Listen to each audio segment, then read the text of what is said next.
morning, Bucknutters. Welcome to the Bucknuts Morning 5 here on Friday, October 23rd, 2015. I am Dave Biddle, and I am very happy to be joined by Mark Neal. He is, of course, the host of the Bucknuts 90 every Sunday from 11 a.m. to 12:30 p.m., also the host of Dayton Sports Scene every Monday through Friday from 4 to 6 p.m. on 1410 in Dayton. My friend, how are you doing on this morning? Oh, doing fantastic. Waiting for some Buckeye football tomorrow. On the road, another night game. Love some football season, no doubt. I know, it's just great. It's great. And not just because the Cincinnati Bengals are 6-0. I had to throw that in there. But it is great that my two teams are combined 13-0 right now. When you look at the Buckeyes at 7-0 and the Bengals at 6-0. So it's good times. We won't even talk about your Dallas Cowboys because I want to keep you in a good mood. No.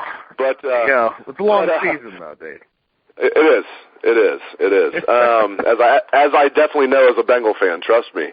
We are halfway through the college football season. Let's just cut to the chase, my man. What is the biggest surprise for Ohio State from your perspective halfway through this college football season? Well, I mean, the reality is, to me, there's nothing I've been more shocked about than when we found out that Cardale Jones was going to be the starter. I thought this was hook, line, and sinker. I don't have the insiders that you guys do. You guys are insiders, for crying out loud. But from what I picked up, what I gathered, and from what I knew of sports, I really thought J.T. Barrett would win that job. And the fact that he's getting it now, even though Cardale's not playing terribly by any means, Urban Meyer even said as much. This is about the team being better. It's not that Cardale's bad and JT's good, but they're just better in Urban's eyes with JT under center. So the fact that he had to wait until Game 8 to be the starter is honestly the most surprising thing this season to me. For me, it's Ohio State's rushing defense. I look at the stats, and it's no longer a small sample size, as I said, halfway through the season. Hopefully Ohio State is going to play 15 games, so not quite halfway through the season, almost halfway through the season, but 60th in the country in rushing defense. I thought they would be a top 20 defense rushing, and I think, against the pass they're doing very well, but rushing defense, 60th in the country, 158 yards per game. That's my biggest concern. That's my biggest surprise. They need to get that shored up. They're missing more tackles than they did last year. They're giving up more big plays than they did last year. So rushing defense has been definitely my biggest surprise. Switching gears, college football playoff. The College Football Playoff Committee will release their first college football playoff standings on Tuesday, November 3rd. Mark Neal, let's give our top four. You go first. If you are projecting, not like right now if the college football playoff started, but if you're projecting it, who are your four teams that are going to make the college football playoff? My preseason four is almost going to be the same except for one. My preseason four was Ohio State, Alabama, Florida State, and USC. USC is not getting in the playoffs no matter how many Pac-12 title games they play in. But the other three I'm going to roll with. I think Ohio State going to get over the couple humps that they have left. I think they'll beat Michigan State at home. That game up in Ann Arbor could be really tough, but I think they'll win out and be in there. I think they're going to need to win out to be in there, honestly. If they don't go to the Big Ten championship game, it could be a lot more difficult. Alabama's got the one loss, but I don't know that they lose the rest of the way through. SEC East isn't going to put up much of a fight in the SEC title game. Florida State, their season comes down to a Clemson game, a team that they have owned over the years, and a team famous for not making it big in big games like Clemson does. And then outside of that, I guess I'm going to have to go with Baylor. I think they're going to navigate their way through Big 12. They're better than TCU. They beat them last year. I think they'll beat them again this year, just from what I've seen of the two. Dave, I don't know if you agree. I just think Baylor looks better than TCU all around. So I'm going to go Baylor, Ohio State, Alabama, and Florida State. My four are Ohio State, Alabama, TCU, and Clemson. And on the final two, I'm with you. On a neutral field, I think I would take Baylor over TCU, and I would take Florida State over Clemson. Just home field advantage in those games. And I think the teams are relatively close, very close. And home field advantage in those two games I think is going to be huge. I'm going to take TCU at home over Baylor. I'm going to take Clemson at home over Florida State, although I don't feel all that confident picking Clemson, trust me. I'm with you, though. I think the Pac-12 champ is going to be left out. Utah needs to run the table. They very well could do that. Stanford, that loss to Northwestern, that's a huge stench on their resume. So you and I are in line with Ohio State and Alabama, and then the Big 12 champ, you're saying Baylor, I'm saying TCU, and then the ACC champ, you're saying Florida State, I'm saying Clemson. So we'll see how it turns out. Ohio State would play in the college football semifinal on New Year's Eve.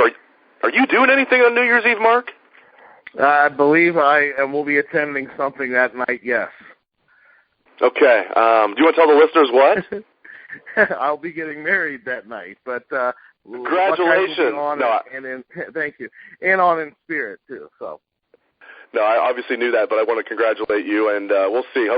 I hate to say this to you. Hopefully, I'm not at the wedding because it means Ohio State's playing in the college football playoff. If I'm at your wedding, which I would love to be at under normal circumstances, that means the Buckeyes are not in the college football playoffs. You're putting me in a real hard place here, but congratulations, my friend, you and your Thank you. Fiancée Tyra, very good people. We are all good friends. You and Tyra and me and my wife are all good friends. So congratulations, but I had to give you a hard time about the fact that you guys scheduled your wedding on New Year's Eve. Last topic, Ohio State at Rutgers tomorrow night, 8 o'clock, ABC, which is amazing. Herbie and Fowler on the call for this game, which is just astonishing. Buckeyes favored by 21 points. Mark Neal, final score prediction. I've been saying numbers in the 50s all season long, and that hasn't worked out too well.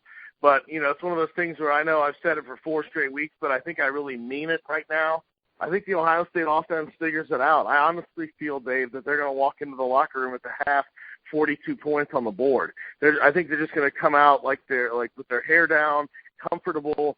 They haven't looked really comfortable. I think Cardale just looks like a nervous wreck out there. JT just looks so much calmer, and that's the biggest difference. It's not personnel around them. So I think Ohio State comes in. Whether this carries over down the road, I don't know, but I think they come out and just put a hurt on the Scarlet Knights. I'm going to go 58-10, 58-13 at the most.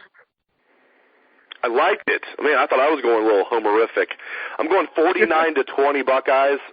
49-20. I think Rutgers is going to score a touchdown late to make it look a little better than what it really is. I'm with you. JT Barrett now. I think the Buckeyes, the can has been opened. I think they're just going to look like a well-oiled machine from this point forward. JT Barrett's going to have them, look very efficient, not just in the red zone, but throughout the field. And they're going to be able to mix Cardale Jones in there. They're going to get a nice lead in this game. I think Cardale Jones is going to get a chance to play maybe in the second quarter when the Buckeyes have a 2 or 3 score lead. Cardale Jones will get a chance to play in the fourth quarter just to keep him involved, keep him happy in case he's needed later in the year. Rutgers has a talented offense, but Leonte Carew, their best player, is questionable for this game. He was first team All-Big Ten last year. We'll see if he plays, but that would be a big loss for Rutgers if Leonte Carew does not play. But I'm with you. I like the Buckeyes to roll in this one. Not quite as much as you do, but I like the Buckeyes to win 49-20. We both have the Buckeyes covering and smothering in this one. I don't have a whole lot of faith in Rutgers. And, I know it's on the road, but I just think that they're going to be the ones that drew the short stick the week of JT getting the job. Yeah, I don't know how anybody can have any faith in Rutgers. They're just a very bad football team. They've been able to put some points and some yards, but overall just not disciplined, don't play defense very well. I think Ohio State fans are going to take over that stadium. It'll be at least half Buckeye fans, maybe 60-40 Buckeye fans. Still astonishing. Like as I said, this is the ABC primetime game, but shows you how weak the schedule is this week.